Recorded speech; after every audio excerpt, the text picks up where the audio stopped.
Olá, esta é mais uma edição do programa Não É Bem Assim, com Pedro Paulo Magalhães, Márcio Fortes e a nossa inexcedível Dora Kramer, que eu prometo a vocês, pela última semana estará em São Paulo, distante fisicamente aqui desta mesa, mas ela está lá em missão secretíssima de sabatinar os candidatos e voltará certamente a semana que vem para o nossa alegria e conforto. Hoje estamos aqui para debater o Brasil, como sempre, né? O Brasil que está pegando fogo de forma concreta, né? E de forma literal. Pegando fogo, o fogo já chega em Brasília, né? Às portas dos palácios, e pega fogo também em São Paulo, criando não só uma poluição, mas um ambiente político quase que irrespirável. É a semana da cadeirada. Vamos começar o programa.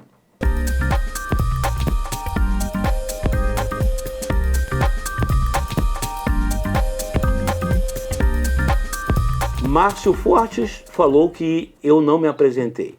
Mas eu acho que eu sou uma pessoa que dispensa apresentação, o que configura a minha notoriedade. Mas, enfim, esta semana, em São Paulo principalmente, o Brasil assistiu chocado o candidato, o Luiz da Atena, dar uma cadeirada no Pablo Marçal em pleno debate na TV Cultura. Eu acho que isso foi um sintoma do momento em que vivemos. E em torno disso, eu acho que vale a pena a gente começar a discutir, e colocar aqui para os meus companheiros de mesa, afinal, o que está acontecendo na política brasileira, o que está acontecendo no Brasil como um todo.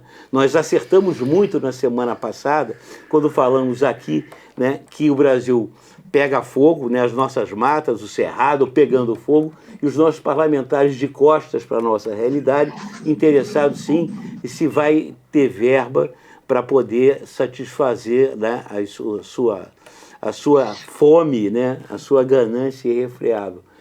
Mas eu pergunto aqui para vocês três aqui, o que está acontecendo no Brasil? Posso falar? Fala lá, Dora. Ah, tá. Bom, porque, olha, o que chama mais atenção, aqui em São Paulo, a eleição, claro que ela se tornou a principal, não por aquele motivo habitual, de ser a maior cidade, mais importante, que é que se definem rumos, etc., mas se tornou o alvo principal, a principal disputa, primeiro porque é muito acirrada, e segundo, por causa de um comportamento que não acontece em lugar algum, não está acontecendo no Brasil. Portanto, o defeito não é do debate, o defeito não é da campanha, o defeito é do comportamento. E o comportamento dado pelo Pablo Marçal, o tom dado desde o início, desde o primeiro debate, concordo com o Marcelo, quando ele diz que a cadeirada é o ápice de um roteiro muito previsto. Uma pessoa que está no debate por condescendência das emissoras e dos outros candidatos, que pela regra não era para estar, porque o PRTB não tem nenhum deputado federal, e deu o tom, chama atenção, os outros vão atrás, às vezes porque não sabem como lidar, e isso virou essa mixórdia. O episódio da cadeirada, eu acho que não por acaso, protagonizado por duas pessoas que não são da política, Pablo Marçal e Zé Luiz da Atena. Eu acho que isso diz alguma coisa ou muita coisa sobre o sentimento da antipolítica, sabe? O que é esse sentimento da antipolítica? O que é essa incompreensão realmente da utilidade, da necessidade, da atividade política, do reconhecimento de qualidades, muito em função dos políticos profissionais também não exercerem essa atividade com qualidade. Já dei minha introdução e passo aí para vocês.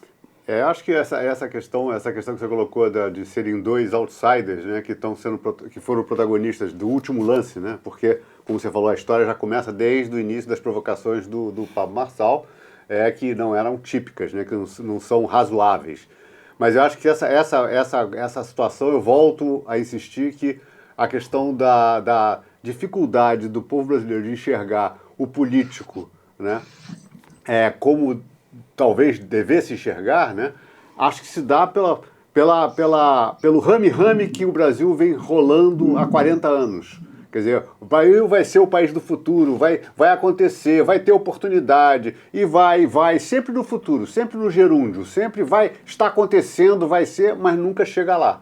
E o político como sendo símbolo, né, de quem não opera isso, de quem não faz isso acontecer, de quem não atende às expectativas. A gente já teve lá em 2013 a questão dos serviços públicos como sendo assim a referência de revolta, né? Quer dizer, alguns centavos na passagem de ônibus gerou toda aquela confusão, né, em São Paulo mesmo, começando em São Paulo. Então a gente vê essa insatisfação latente, sem resposta da classe política, a classe política não responde a isso, então o povo vai procurar outros caminhos. Aí chega desses outsiders, né, que já vem com Bolsonaro, que operou essa situação, e a gente tem visto isso muito constantemente, mas a gente está vendo esse ano, nessas eleições municipais, um fenômeno também interessante. Aonde existe alguma qualidade de gestão nas prefeituras, a gente está vendo um fenômeno de maioria absoluta no primeiro turno para quem tem essa situação. Quer dizer, que é essa resposta de alguma eficiência, de alguma proatividade, de algum resultado na gestão de cidades, como está acontecendo no Rio, como está acontecendo em Recife, como está acontecendo em alguns lugares, determina o que a gente está vendo nas pesquisas indicando primeiro turno resolve. Vai ganhar o incumbente, vai ganhar quem está lá. Né? Porque teve uma resposta. É interessante ver isso. E onde você tem uma situação completamente confusa como é São Paulo, e que veio essa resposta de outsider, aí vira esse conflito bélico, né? Que tiveram que parafusar cadeiras ontem num debate para ninguém dar cadeirada no outro. Que nível que chegamos. Bom, né? Vamos lá. Eu acho o seguinte. Primeiro, está certíssimo. Mas São Paulo não só é a maior cidade do Brasil, mas é muito maior que as outras, é uma coisa. Então o Pablo Marçal jamais imaginou que pudesse crescer nas pesquisas quando ele se apresentou como candidato. Na minha opinião, ele estava querendo ter uma exposição adicional àquela que já tem pelas redes e tal, ficar importante, por isso se candidatou a prefeito de São Paulo e não a prefeito de Sorocaba, quer dizer, prefeito de São Paulo.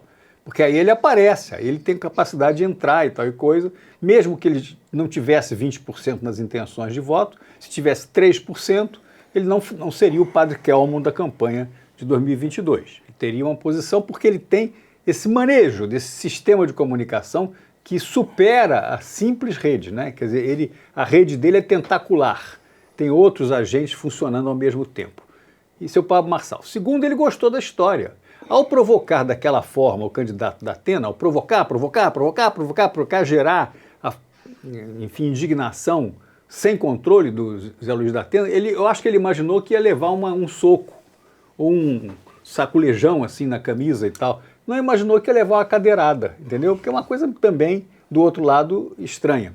E aí, o que ele fez? Porque como um bom homem de comunicação, chamou uma ambulância super equipada daquela hospital volante e foi para o Sírio-Libanês, ficou internado 2 dias porque levou um traumatismo no peito, quer dizer, uma pancada no peito.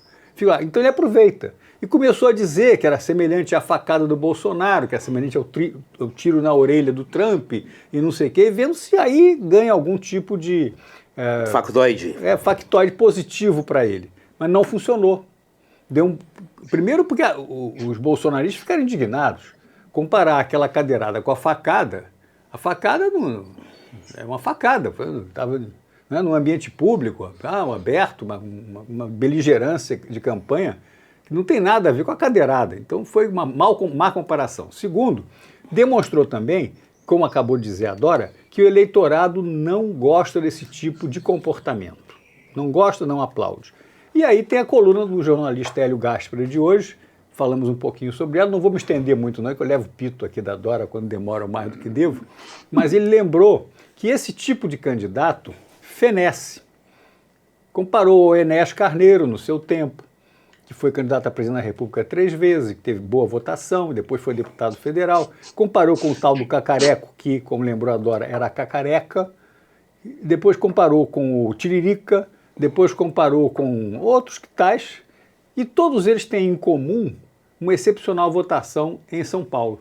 Porque a capital de São Paulo apesar de ser dura, né, é muito interessante. Foi lá que nasceu o Franco Montoro como político, lá é que nasceu o Mário Covas como político. O malufismo também. O malufismo também, entendeu? Quer dizer, o que acontece em São Paulo, por definição, não é que seja a política brasileira, mas é a informação disseminada pela dimensão de São Paulo, pela importância de São Paulo, que parece que é o Brasil como um todo. Não é o Brasil como um todo, o Pedro Paulo lembrou bem, a disputa na realidade é por competência na gestão, hoje. Isso nós algumas semanas atrás conversamos aqui sobre isso e a gente estava na dúvida se era isso mesmo, se podia, mas estava na cara que não ia polarizar do jeito que alguns imaginaram, que ia ser um plebiscito Lula versus Bolsonaro. Não é isso. Agora, o Hélio Gaspari hoje diz bem, quem é que manifestou a intenção de voto no Pablo Marçal? Aquela enorme multidão de eleitores que é contra a política, é contra, na realidade, a própria eleição. Só entende que vai votar no Pablo Marçal e talvez até vote, porque não pode deixar de votar. O voto é obrigatório. Em vez de ele escrever alguma porcaria lá, não pode, tem que botar um número qualquer e tal, aquela coisa toda, então ele vota num candidato à revista que represente a antipolítica da qual ele, eleitor, é adepto. Aí, no caso do Pablo Marçal, pelo seu instrumento de comunicação, está ótimo. Eu estou lendo esse livro novo do Yuval Harari, chamado Nexus, em que ele tenta interpretar, né, a humanidade, a história da humanidade, através da comunicação. Né? E como a comunicação, ao longo do tempo, mais do que interfere, ela dá as direções de como as sociedades caminham. Né? Então, no caso aqui, o que eu vejo é que está existindo, e ele coloca do livro, devo confessar que eu estou muito influenciado pela leitura, mas tem um momento de ruptura aí, com o surgimento, né, ele foca muito na inteligência artificial, mas também, eu diria, na internet, né, quando existem alguns fenômenos, né, que ele fala, por exemplo, a democracia, né, a democracia ou a política de uma maneira geral, seja democracia, seja ditadura, seja regime de força, eles dependem muito de como se trava a comunicação entre os diversos nós, né, os elementos que compõem a sociedade.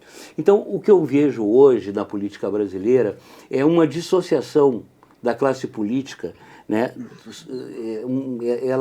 ela não se comunica mais, não existe mais um canal de comunicação entre a sociedade e a classe política.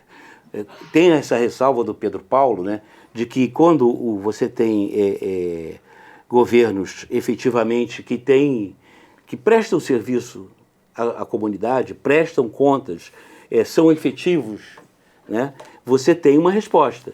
Mas, de uma maneira geral, o que eu estou vendo, né, é que existe realmente... Por que tem Pablo Marçal? E se não é Pablo Marçal, amanhã vai ser, sei lá, Débora Fonseca ou Luiz Carlos Caminha. Vão aparecer esses chamados influenciadores digitais, né, outsiders, né, que vão fingir que estabelecem uma comunicação com a sociedade. Já que a classe política está de costas para o Brasil. A classe política está de costas, sim, é um fenômeno novo, a baixa qualidade dos que têm o voto nas eleições proporcionais realmente ajuda nisso, mas também o mal-estar da população brasileira colabora.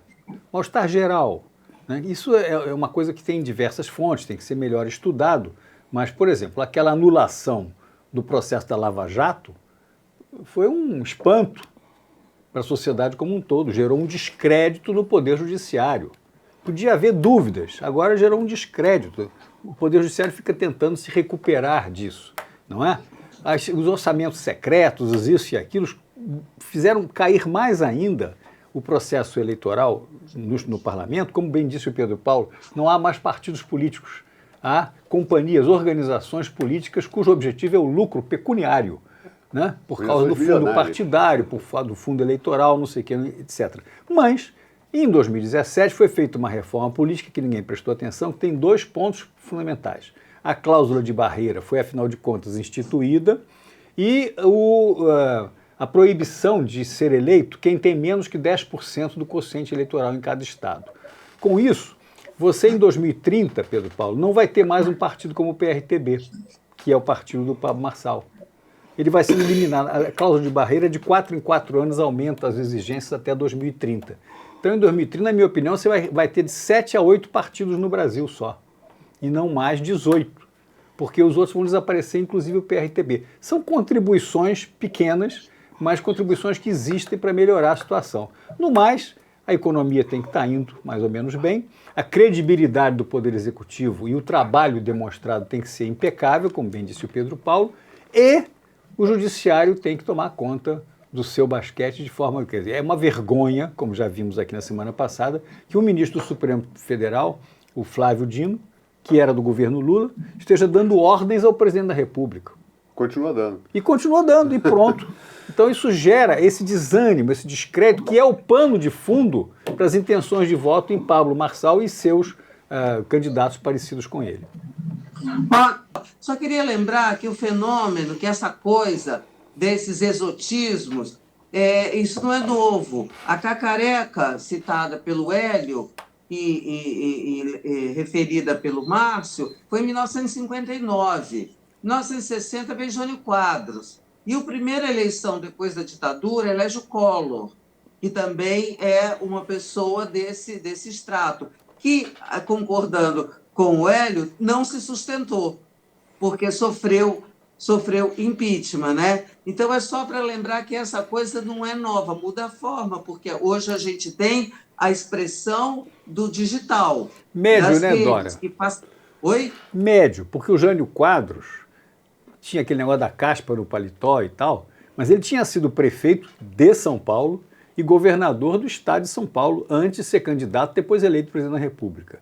O candidato Collor tinha sido prefeito de Maceió, depois governador de Alagoas, e aí se candidatou a presidente da República. É diferente do Pablo Marçal. Márcio, mas se apresentavam como? Sim, e daí claro. o Bolsonaro tinha 40 anos, 30 anos de vida política, se apresentava como outsider. A questão não é que o cara ser... Por isso que eu nem estou chamando de outsider, e sim de figuras exóticas e histriônicas, porque eles fingem que não são do meio para que, com isso, capitalizem o sentimento antipolítica. Sentimento antipolítica esse, fruto do que vocês já falaram aí, de um descolamento da classe política com a sociedade. Não é isso? Cria esse sentimento. Agora, isso não é novo, isso pode ter sido potencializado, e foi, né? Pode ter chegado a não sei nem se é o ápice essa reeleição de São Paulo,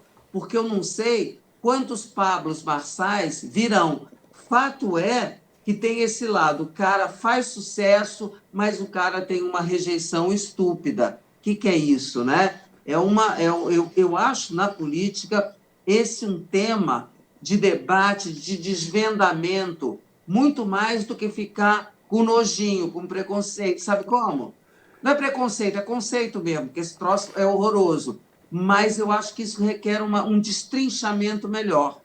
É verdade. E o Pablo Marçal, que provavelmente não será conduzido ao segundo turno, com essa campanha que já teve até agora, será eleito o que bem entender daqui para frente.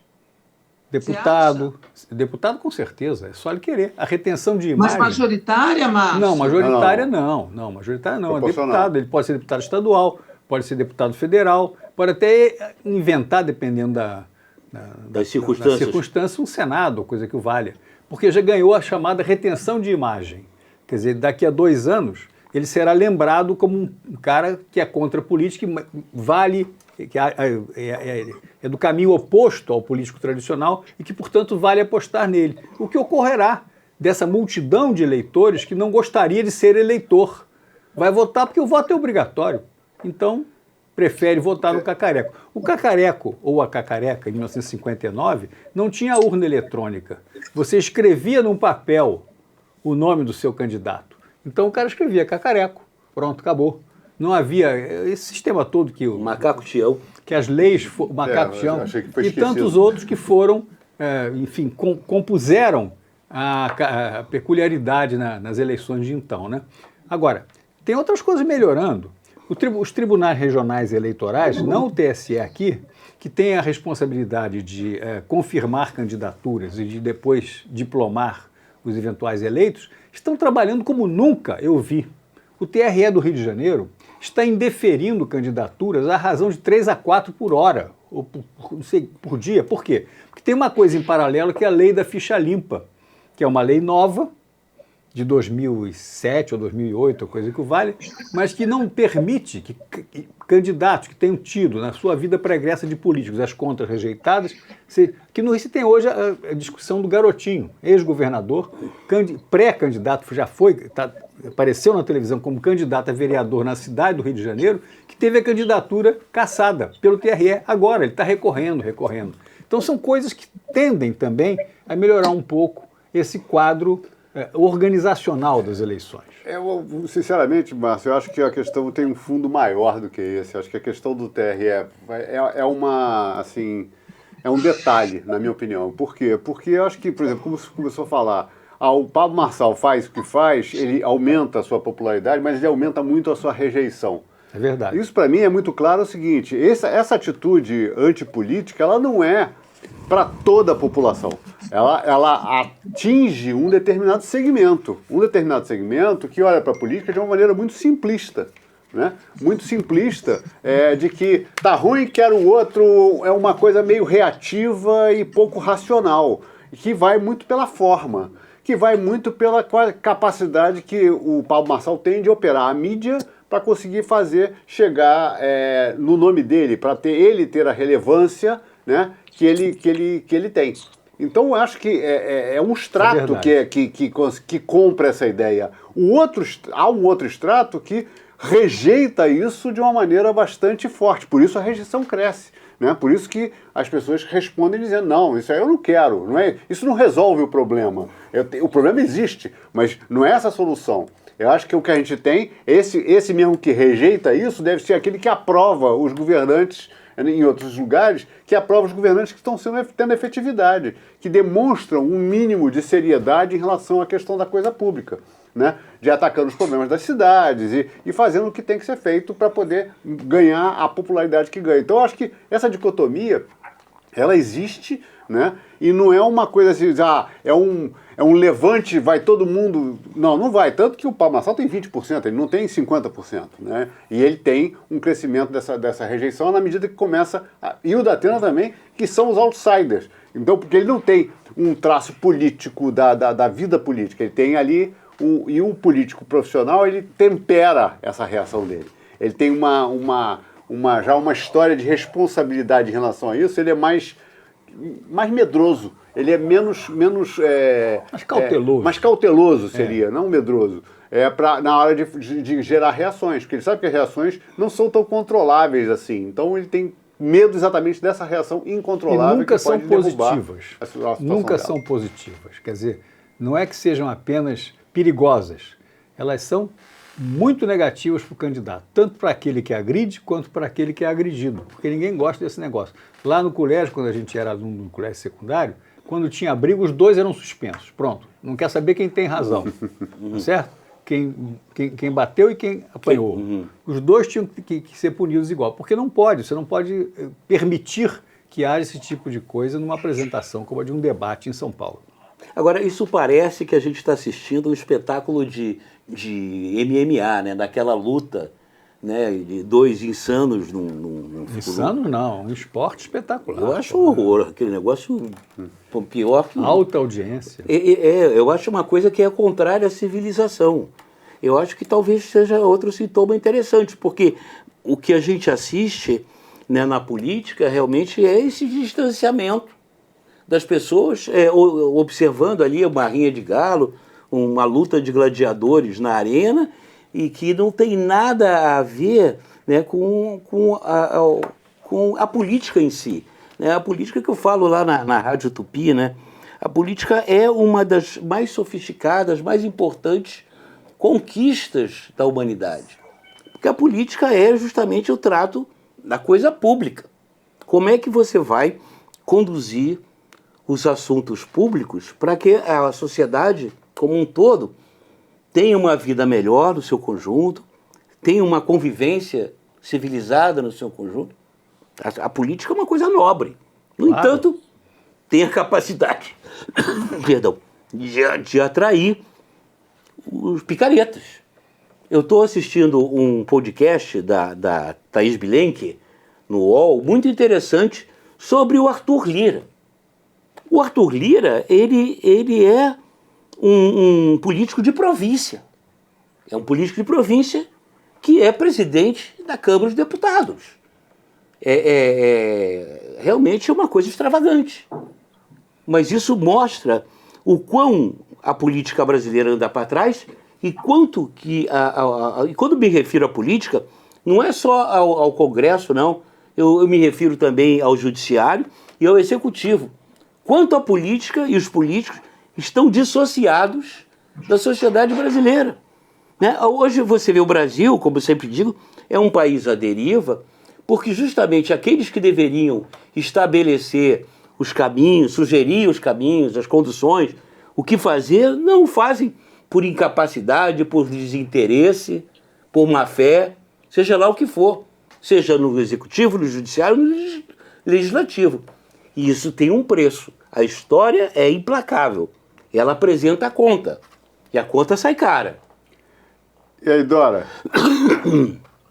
Então, estou concordando aí com vocês, porque, sabe, essa é uma discussão muito importante. Marcelo toca nesse ponto da arte da política como algo nobre, uma atividade nobre, e falta essa compreensão. Agora, também falta compreensão porque os exemplos são ruins, né? Aquela compreensão simples. É a política, do outro lado, o que temos. O que temos é o arbítrio, o autoritarismo, é a política que garante a todas as pessoas que são antipolítica se manifestarem. E essa compreensão não entra na cabeça. Parece que o exercício da antipolítica tem que ser necessariamente algo que desqualifica e não que qualifica uma outra proposta, né? Você vê, acho que Pedro Paulo que citou, foi Pedro Paulo que citou 2013, né? Houve aquilo, houve aquela manifestação e aquilo se esvaziou porque não houve a compreensão exata. Eu, sinceramente, não sei direito o que aconteceu. Grosso modo aquela gente toda foi para dizer, cara, não está bom, os serviços públicos não estão bons, Então, não estão bons. isso E não mesmo. é só no Legislativo, é também no Executivo. Mas aquilo se perdeu. Essa discussão é que não se perde. E eu acho que uma coisa que a gente faz aqui, gente, não é querendo fazer elogio a nós, mas já fazendo. É isso, sabe? É trazer esse tipo de discussão de conseguir compreender os fenômenos e não rejeitá-los e depois passar por cima e passar para um outro assunto. Viu, Dora? E a política é que manda. A coisa mais importante é a política. Não é a economia, Sim. é a política, a sensação dos cidadãos de que estão sendo bem orientados, que escolheram com seu voto as lideranças, aqueles que têm a responsabilidade de governar, de comandar a economia, que apagar as queimadas, que impedir as picaretagens, os contrabandos e tudo mais, de punir os criminosos contumazes. Tudo isso é questão de política, não é de polícia, nem é de economista, nem é de nada, é política. Então, não precisamos condenar os políticos, temos que fazer com que melhore a qualidade deles. Alguns reagem. Você está vendo lá o seu podcast a respeito do Arthur Lira, ele é um político convencional no Brasil. Ele não é um baixo clero clássico. Ele é um político que entrou na Câmara vindo de um lugar modesto, menos importante, mas com disposição de conquistar posições de liderança. É impressionante como o Alagoas tem um protagonismo desproporcional, né, com todo respeito aos alagoanos, mas é desproporcional. É o estado que tem o IDH mais baixo do Brasil, tradicionalmente. No entanto, desde o Floriano Peixoto... Peçanha. Não, Floriano Peixoto. Floriano Peixoto, sim, o ditador. né, até passando por Fernando Collor de Mello, passando por Renan Calheiro, passando por... Mas é de lá que saiu o Teotônio Vilela, por exemplo. Não, e Graciliano Ramos. Então... Não, mas eu digo assim, é desproporcional, isso explica o Brasil. Eu estou dizendo assim, o baixo clero hoje, não existe mais baixo clero, o baixo clero hoje está no poder. E o nome e isso é baixo clero, sim. São pessoas de baixa de visão medíocre do mundo, né? São pessoas, por isso, isso é mediocrização da política. Não tem outro papo, não. Entendeu? É o medíocre, escolha pela mediocrização, pelo medíocre, pelo atraso. Não, Paulo, você quer... Não, aí fica parecendo que o culpado é quem escolhe, né? Quer dizer, na realidade, a escolha fica por aí. Mas só queria botar uma brincadeira, seguinte, Alagoas deve ter alguma coisa na água também, né? Feito em Xerém, que gera crack, que o pessoal fala que tem alguma coisa na água que faz gerar políticos de projeção, né? Porque seja o que for, tem um histórico bastante grande. O Graciliano Mas o nosso Ramos, querido Randari está dizendo que a gente tem que terminar. A sugestão do Graciliano Ramos era realmente transformar Alagoas, inundar Alagoas, transformar numa Bahia, na Bahia não estado, entendeu? A solução para Alagoas é essa, inclusive o Graciliano Ramos, que fez política no seu estado, foi prefeito de Palmeira dos Índios e o seu relatório final de gestão é uma obra literária e um testemunho político importantíssimo. Dito isso, infelizmente, né, o tempo também é inclemente, o tempo, não só o tempo da atmosfera, a seca que está no Brasil, que só ajuda essas queimadas criminosas e assim, inexplicáveis, né, que tem que ser explicadas, o tempo é inclemente. Nós temos que parar por aqui, né? Os nossos 30 minutos foram consumidos como fogo, como cerrado, e eu agradeço a atenção de vocês, lembrando, né, de compartilhar, de assinar o nosso canal, de dar o seu like agora, importantíssimo, e prometer que semana que vem estaremos aqui, dessa vez com a Dora Kramer em carne e osso, né, em pessoa, para toda a alegria de vocês, né, que nos acompanham, e de nós também que estamos aqui.